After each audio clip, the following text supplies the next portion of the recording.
¿Qué pasaría si Dios te pidiera entregar tu ministerio? Sí, ese micrófono, esa guitarra, esa cámara, ese servicio en la iglesia que tanto amas. Vivimos en una cultura cristiana donde muchos han convertido la iglesia en una empresa y el ministerio en un puesto corporativo. Ya no se trata de servir, sino de ascender. Ser líder de un líder, dirigir más gente, tener el micrófono, ser visible, como si la meta fuera convertirte en director o en subgerente, en lugar de un siervo. Pero el ministerio no es un trabajo donde subes de nivel. El ministerio no es tu identidad. El ministerio no es el fin. El ministerio es un regalo prestado, y si lo conviertes en tu ídolo, Dios puede pedirte que lo pongas en el altar.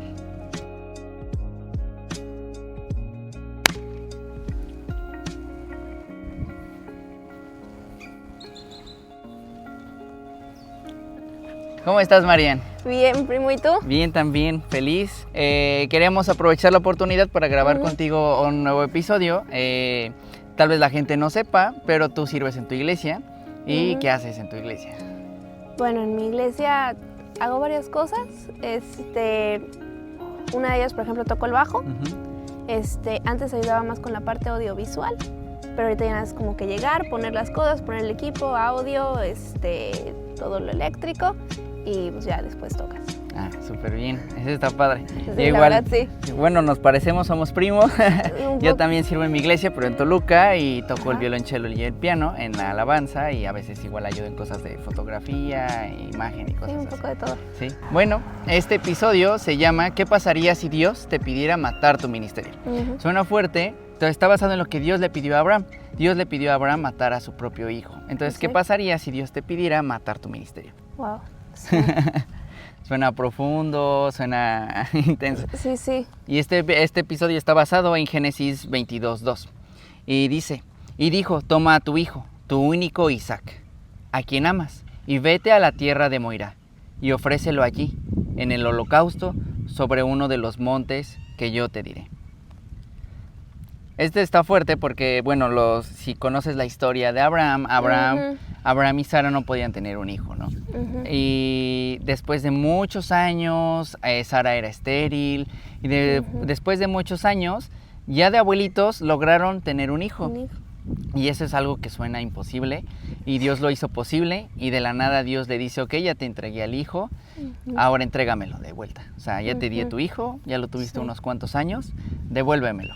Y Dios le estaba pidiendo a Abraham lo más preciado. Tú en tu experiencia, por ejemplo, es duro y muy cierto, pero muchos aman más el escenario que al Dios que se supone que muestran en él. En nuestro caso, servimos de alguna forma en el escenario. Sí, cosa muy visible. Y la gente te ve, ¿no? Sí. ¿Y cómo tú describirías ese proceso de que pues seguramente ha habido ataques a tu ser, de que te quieres enaltecer de alguna forma? Sí, claro. Porque es común de que pues, nos gusta que nos escuchen en la escuela, nos gusta subirnos y presentar y exponer en la universidad o dar una clase, tú que eres médico, te gusta que te escuchen tu opinión y cosas así, pero pues también puede pasar en el escenario. Sí, sí, o sea, algo que me llama mucha la atención de la historia de Abraham que mencionas, es que cuando Dios le pide entregar a Isaac no era en sí malo. Isaac de hecho era el hijo de la promesa. Y Dios se lo pide no porque Isaac fuera algo malo que Abraham estaba haciendo, sino porque le quería enseñar a Isaac algo. Y lo mencionaste creo en el intro, que no se vuelva tu identidad. Por ejemplo, yo te puedo decir, yo de chica crecí en la iglesia, crecí viendo la alabanza, me encanta, y siempre lo quise hacer. Y obvio, cuando crezco y Dios me da la oportunidad de llegar ahí y estar parada, sí llegó un punto en el que de repente quise como sobresalir, como ser la que tuviera las mejores ideas, la que más escuchara, la que dijera, es que esta canción sí me gusta, la vamos a tocar así, y esta no me gusta, entonces no se toca. Son, bien dijiste tú, son ataques. Muchos vienen de fuera, pero muchos también vienen de dentro, porque uno tiene mucho, la naturaleza humana es querer hacerlo tú para sobresalir tú. Y que todos los demás vean que tú eres muy bueno en algo, que tú no eres bueno en algo. Y en el caso en toda nuestra vida debe ser así, pero sobre todo en el caso del ministerio, lo que tienes que dejar es que Dios lo haga en ti, que sea su gracia la que te esté usando y al fin y al cabo tú dijiste, es un regalo, no estás ahí por mérito, no estás ahí porque hiciste algo mejor que alguien más, estás ahí porque Dios te dijo, ¿sabes qué? Así como estás, te puedo usar, ¿quieres? Vamos. Pero obvio llega un punto en el que tu orgullo dice, sí, estamos aquí porque yo soy. Sí. Y es ahí donde dice, ok, para, eso te va a hacer más daño. Y es en ese momento donde Dios te dice, no, o sea, por ahí no es. Y eso es lo que, o sea, como dices, eso es lo que a mí me ha pasado y sí es cierto. Sí, es muy cierto. Y todos están, nadie está exento de ese tipo de lugar, ¿no? Nadie. Y esto viene a esta siguiente parte del episodio, que la iglesia no es una empresa y el ministerio no es un cargo. Y muchas veces, bueno, las personas que ya trabajamos o si eres estudiante, sabes cómo funciona más o menos una empresa o un hospital. Sí. Y sabes que todo es por jerarquías, todos son cargos y jerarquías y muchas veces intentamos pasar eso a la iglesia. Y involuntariamente lo hacemos porque crecemos, bueno, nosotros que vivimos en este país crecemos en un sistema de capitalismo y funciona con una estructura y hay alguien al mando y arriba de esa persona hay otra persona y hay gente que aprende a dirigir otros grupos de personas y muchas veces pues simplemente se nos hace fácil conectar un negocio o una empresa o un sistema con nuestra propia familia y también con nuestra otra familia que es la iglesia, ¿no? Sí. Y esto viene a este siguiente versículo que está en Éxodo 23. Y esto es algo que sufría mucho el pueblo de Israel y muchas veces lo llegamos a ver como, sí, pues ellos, ¿no? Sí. O sea, ellos les gustaba crear estatuas y de la nada adorar esas estatuas y pues nosotros no ponemos estatuas tan fácil. Sí, no, ya en estos tiempos modernos, sí, ya, o sea, ya la idolatría no. Ya no existe tan visualmente en ese aspecto, Sí, por mucho no. pondrán la estatua de un presidente, pero nadie le va a ir a rezar al presidente. No. Y está el versículo, Éxodo 23, no tendrás dioses ajenos delante de mí. Pero lamentablemente hoy el ministerio en la iglesia es uno de los ídolos más aceptados en la iglesia. Es un ídolo aceptado porque nadie se da cuenta que ahí está. Es un ídolo aceptado porque tal vez muchas veces ponemos en primer lugar nuestro ministerio en lugar de nuestra familia. O ponemos en lugar el ministerio que ayudar a nuestro prójimo. Entonces tal vez estás súper preocupado por ir a ayudar en cosas de la iglesia y tal vez tu familia está sufriendo algo y desatiendes a la familia con tal de estar sirviendo en tu ministerio y pones la excusa de que lo estás haciendo por Dios, cuando posiblemente nada más lo estás haciendo porque estás haciendo algo en la iglesia que a ti te gusta. Entonces tal vez, no sé, a lo mejor yo prefiero ir a tocar el domingo a la iglesia que estar ayudando a mi mamá porque a lo mejor se enfermó. O ir a ver a mis abuelos que tal vez están en el doctor o cosas así. Y muchas veces uno pone como pretexto el estar sirviendo a Dios cuando tal vez Dios te está pidiendo que sirvas a otros. Que prácticamente es eso, servir a otros. No, servir a Dios no es ir a tocar el domingo, servir a Dios es ayudar a las personas. Y qué gran ejemplo de ayudar a las personas empezando en nuestra familia. No, sí tienes toda la razón. Y, o sea, algo que mencionas tú es eso de ídolo. Y en este tipo de ídolo específico en el que el ministerio se puede convertir en tu ídolo, un ídolo no necesariamente es algo malo, a lo que no puedes dejar, ¿no? Pero sí, un ídolo es algo que tienes fuera de lugar. Y una cosa, por ejemplo, en mi persona muy fácil que yo noto cuando algo ya está fuera de lugar o lo estoy dando mucha más importancia de la que debería tener, de que, o sea, sabemos que Dios siempre tiene que ser, y si algo ya se está sobreponiendo a eso, lo notas porque te empieza a afectar en todas las áreas de tu vida. Por ejemplo, no sé, si tú cuando yo voy a poner las cosas, notas cuando llegas ya en plan de es que tiene que ser así, así, así, y en vez de buscar apoyar a los demás, les empiezas a decir es que así no es que tiene que ser así, lo notas luego, porque ya no lo estás haciendo por amor, ya no lo estás haciendo como servicio, lo estás haciendo porque te gusta y quieres que se haga como a ti te gusta. Y entonces son cosas que hay que aprender a identificarlo. Hay que aprender a decir, ok, ¿por qué lo estoy haciendo? Porque nos puede pasar en todas las áreas de tu vida. Y bien dices, no es que Dios nos diga, haz algo que no te guste. Nos llama a algo que nos gusta porque nos ama y nos da un propósito, sí nos quiere dar una identidad, pero esa identidad no es lo que podemos o no hacer. Esa identidad es Él. Y si llega un punto en el que dice, oye, o sea, eso no eres tú. Tú eres mi hijo. Y yo te puedo usar en muchos lugares, pero si me dejas usarte, no si quieres ir y hacerlo tú y ponerlo tú como tú quieras, ¿no? Sí, Y sí, esto que dices es muy cierto, o sea, a ídolos sí, y esto puede ser nuestro ídolo, claro, y yo creo que a varios nos ha pasado. Sí, yo creo que a todos, ningún creyente es exento de ese tipo de ídolos. Sí. A todos les ha pasado y hay muchos ejemplos en la Biblia, ¿no? Por ejemplo, está Jonás, que él no quería ir a Nínive no quería y Dios lo llevó a fuerza, ¿no? Y tal vez él quería servir acá, ¿no? Y él, no, es que yo estoy aquí bien, ¿no? Te tienes que ir hasta allá, no importa la situación. O también el rey Saúl, como poníamos ese ejemplo, ¿no? Tal vez estábamos platicando de que el rey Saúl tal vez hizo pecados, entre comillas, menos feos que David, pero David sí tenía un corazón conforme a Dios y de arrepentimiento, y Saúl tenía un corazón de desobediencia, ¿no? Y al final fue.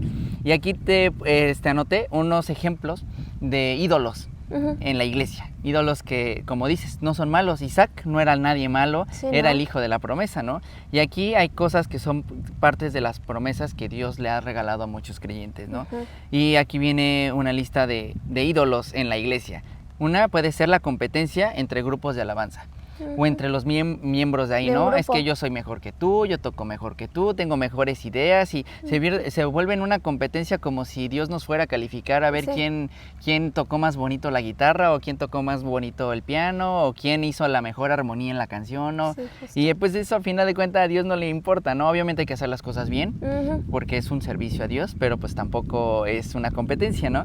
Aquí viene la otra, pastores comparando cuántos seguidores tienen en redes sociales.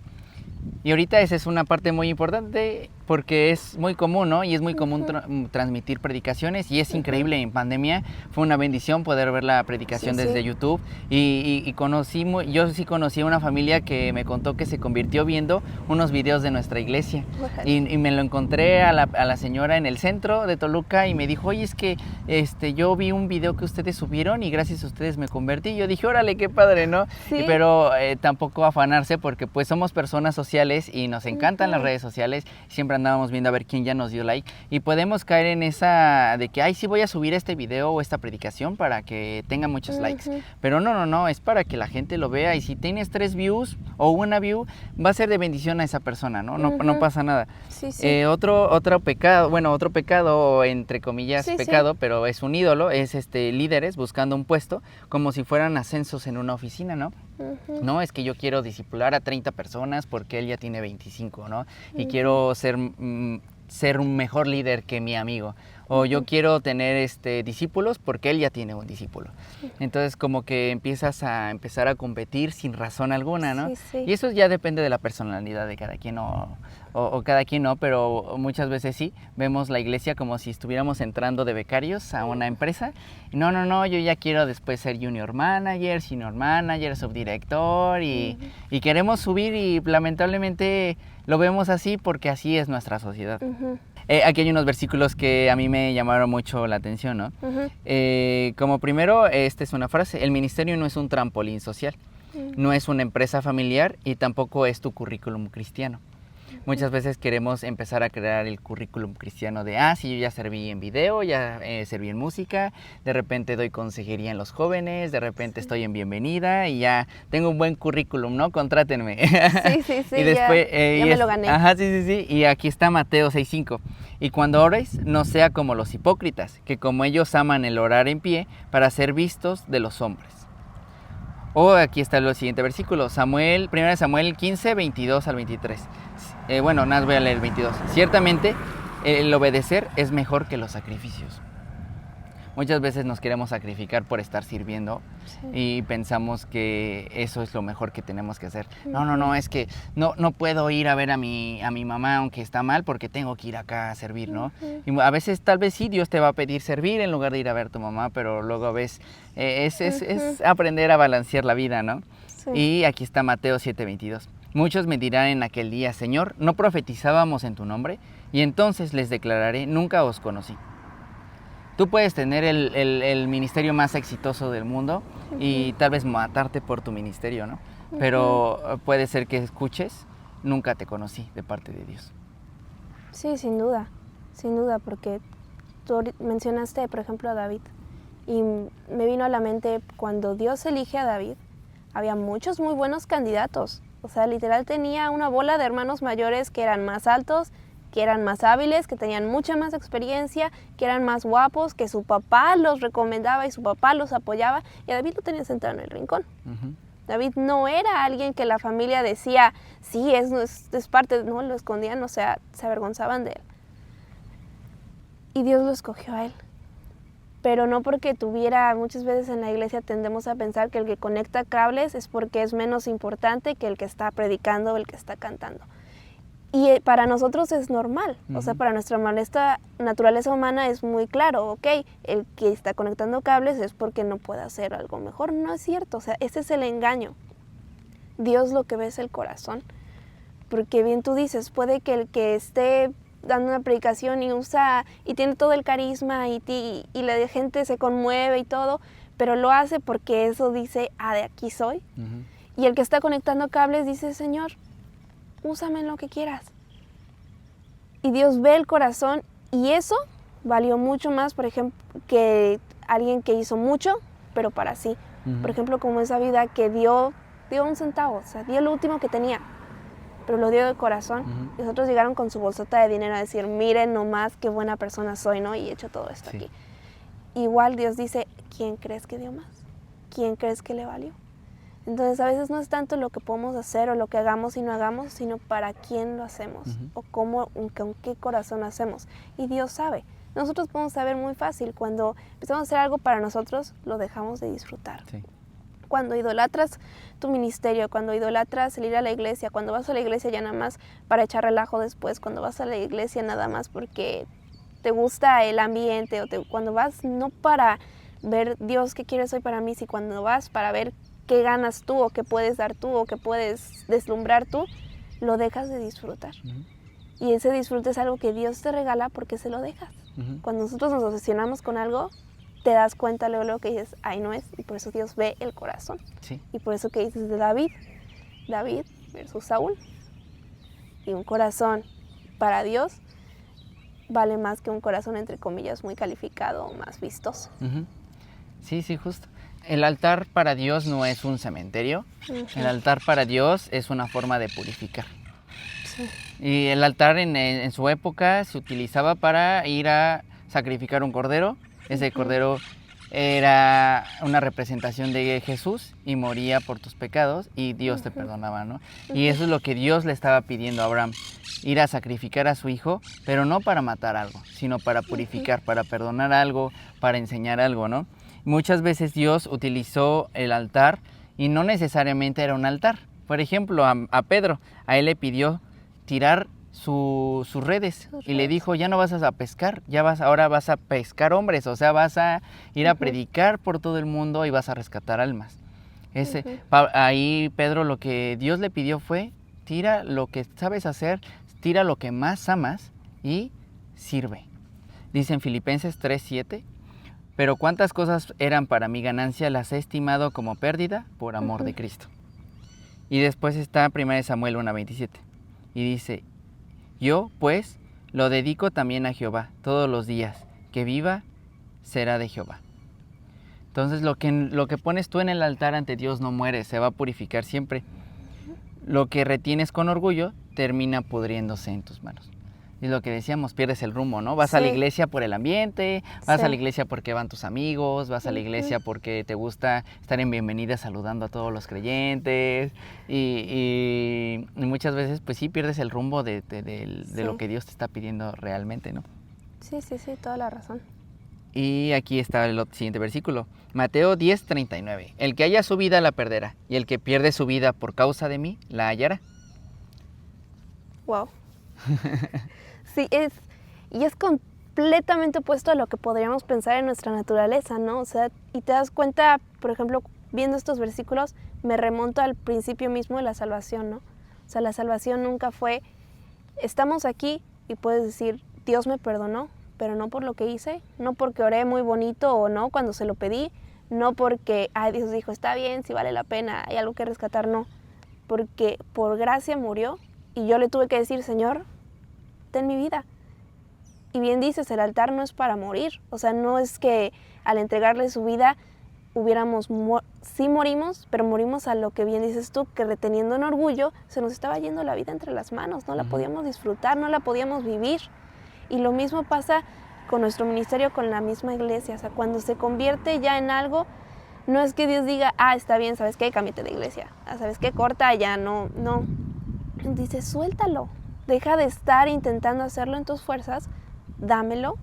Dice, y yo te voy a dar tanto que lo disfrutes y te va a restaurar ese, porque bien decías tú, o sea, cuando se convierte en tu orgullo, ya no, si estás, por ejemplo, nosotros que tocamos, ya no es alabanza, ya es música, ya es ruido. Y ese goce que tenías lo pierdes. Sí. Ya el compañerismo ya no es aliento, ya no es compartir, ya es saber quién habla más fuerte, bien quién hace que se rían más, ya es otra cosa. Sí. Pero bien dices tú, o sea, dándoselo a Dios, no es que te vaya a mandar al rincón como a David, no, te va a purificar para que lo puedas disfrutar, te va a purificar para que lo puedas realmente gozar y servir y vivir, que es lo que vino a darnos, vida. Sí. Y ese es el único ministerio, ¿no? Es parte del ministerio, dice la Biblia, ¿no? Todo lo que hagáis, hacedlo como para Dios de corazón y no para los hombres. Sí. Y cualquier cosa, y tiene que ser para Dios. ¿Y cuál es el ministerio que Dios nos pidió? No es de que toque Marian bien padre el bajo, que yo toque el violonchelo, o que mi amigo predique padrísimo. No. El único ministerio es lo que estamos para aquí. Primero es para honrar a Dios, para enaltecerlo y para honrarlo en todo lo que hagamos con nuestra vida. Y también predicar a los demás, ¿no? Dios, antes de regresar al cielo, y lo único que les dijo a sus discípulos fue ir y predicar a todos. Entonces, Dios lo único que nos pidió es honrarlo, y cómo lo honramos, compartiendo a los demás de su amor. No nos pidió, Roy, ve a tocar padrísimo el piano para que todo el mundo se convierta. Puede ser que tal vez toque padrísimo y nadie se convierta, porque tal vez nada más es un concierto de piano, ¿no? O tal vez el cantante o el predicador es un orador increíble, y lo mismo puede pasar, ¿no? A lo mejor, qué padre que habla muy padre y tiene un gran intelecto teológico, ¿no? Pero si no le compartes el amor de Dios y para que se conviertan las personas, pues no estás haciendo lo que Dios te pidió, ¿no? Sí, o sea, bien dices. Y algo que me llamó la atención ahorita que dijiste de Dios, tu ministerio sí te lo dio, pero te quiere usar donde estés. Por eso dices, te usa, si es para hablarle, ahí te va a usar. Si es cantando, ahí te va a usar. Si es conectando un cable, ahí te va a usar.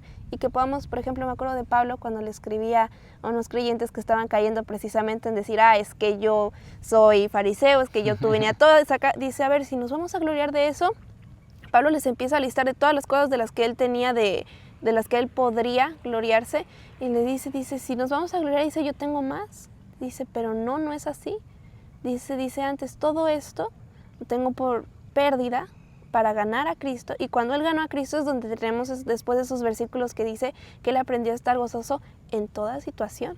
Y Pablo escribe las cartas más alegres en una de las situaciones y pruebas más duras, y predica ante emperadores, pero no porque él lo hubiera buscado, sino más bien porque él buscó agradar a Dios, y Dios lo pudo llevar hasta enfrente del emperador, vaya. Sí.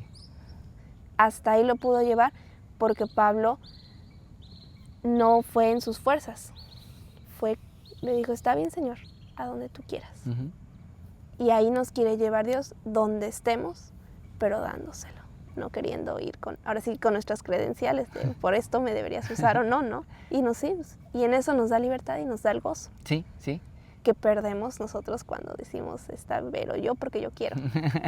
Y bueno, y también por eso Dios le dio talentos diferentes a todos, ¿no? Y es padrísimo, ¿no? O sea, yo veo, por ejemplo, a ti eres muy buena tocando el bajo, pero también eres una gran doctora y tienes empatía y puedes compartir con otras personas y alentar, ¿no? Yo veo, por ejemplo, a mi hermano, él es increíble alentando a las personas. Él es muy bueno escuchando y tiene una habilidad padrísima para alentar a otros, ¿no? Y luego yo estoy al lado de alguien y no sé qué decirle para que se sienta bien, ¿no? Y mi hermano ya le compartió de Dios y ya le compartió estos versículos y ya la persona está hasta riéndose junto con él, ¿no? Y es padrísimo, ¿no? Sí, claro, que nos dio dones y los quiere usar, y son cosas que para los que nos dio gracia, son cosas en las que disfrutamos y las quiere usar, pero no que estemos todos ahora sí que hasta afligidos y abrumados por querer sobresalir en eso. Pero sí, de que nos dio algo y a cada uno. Y también no caer, que es parte de lo que caemos cuando es ídolo, no caer en menospreciar a alguien porque tiene algo distinto. También creo que también Pablo lo dice, o sea, en una casa hay instrumentos de todo. Dice, y hay dones de todo. Dice, y no porque los ojos no escuchan, son más importantes que los oídos. O sea, tú quítate un ojo y vas a ver si no, nada más quítate un dedo y vas a ver si no importaba. Quítate el meñique y no te puedes balancear, exacto, ¿no? Exacto, pero no porque tú eres el ojo vas a menospreciar al oído. O sea. Sí, justo. Muchos morirían sin su ministerio. Y ese es un gran problema, ¿no? Como que perderían su sentido de vida sin su ministerio. Y ese es un gran problema porque Dios no nos llamó a vivir para nuestro ministerio. Nos llamó a morir a lo que hacemos, a morir a lo que nos encanta, a morir a cosas y a darlo a Él, a hacerlo por Él. O sea, Dios, aunque te haya dado grandes talentos, Dios no te está pidiendo que vivas por ese talento. Sí. Dios no te está pidiendo que vivas por tu trabajo. Dios no te está pidiendo que vivas por la medicina. Dios no me está pidiendo que yo viva por la ingeniería o por la música. Está pidiéndonos que vivamos a Él, que moramos a Él y servirlo a Él. Sí, eso que dices, muchos morirían sin su ministerio y ahí podemos cambiar ministerio o sea, en el transcurso de mi vida cristiana puedo cambiar ese ministerio por muchas cosas. Muchos moriría el ejercicio, cómo te ves, bien decías tú, tu trabajo, cómo te va en la escuela. Puedes cambiar eso por muchas cosas, pero si algo te puedo decir es que yo quiero que Dios me lleve al punto donde diga, sin Cristo me muero. Para que mi identidad, dice que vuestra identidad esté escondida con Dios en Cristo. O sea, que Cristo sea tu identidad, en Él vienen todas las cosas y que digas, sin esto tengo a Cristo. Sin esto tengo a Cristo y en Cristo tienes todo. Y poder decir, sin Cristo, ay, sí me muero. Sin todo lo demás, tengo a Cristo y Dios me va a suplir todo eso. Y no estar atado y no estar, en temor de perder algo, de tener que hacer algo, sino en libertad y en paz de saber que tienes a Cristo. Y si tienes a Cristo, tienes todo. Sí. Justo así. Eso querría decir. No hay que tener ídolos en la iglesia. No. Ídolos comunes y ahí los tenemos sentados al lado. Sí.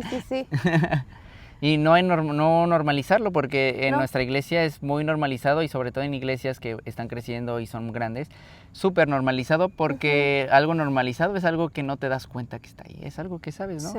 O sea, que es como, está normalizado tomar agua, pues sí, todo el mundo toma agua, ¿no? Y está normalizado idolatrar a tu ministerio. Sí, es común. Es común y no es algo de que te pasa una vez y no te va a volver a pasar, porque la tentación viene, o sea, el orgullo, hermano, es impresionante. Sí. Pero bien dices tú, no normalizarlo, y otra cosa es Dios no vino a juzgar. Dios vino, bien dices tú, Dios no viene a decir, a ver, ¿quién para que ahorita machete, no? No, Dios dice, ¿quién para que venga y lo ayude y lo limpie y pueda regresar ahora sí que una puridad y pueda regresar a su lugar limpio, sin toda esa carga, sin todo ese orgullo que nos mancha y nos quita la vida. Sí. Entonces sí, no normalizarlo, estar conscientes de que todos estamos expuestos a eso y estar, pues sí, vigilantes. Sí, justo. Vigilantes. Pues muchas gracias, María. Gracias a ti, primo. Espero les haya gustado el video, que haya sido de bendición. Si fue así, compártanlo y sepan que los cielos pueden estar incluso en la iglesia, en nosotros, y es algo de lo que Dios nos puede sacar, sí, siempre. Nosotros somos Inside Nefesh Mind, la vida creada por el aliento de Dios. En este viaje, la fe y salvación nos guían hacia Jesús.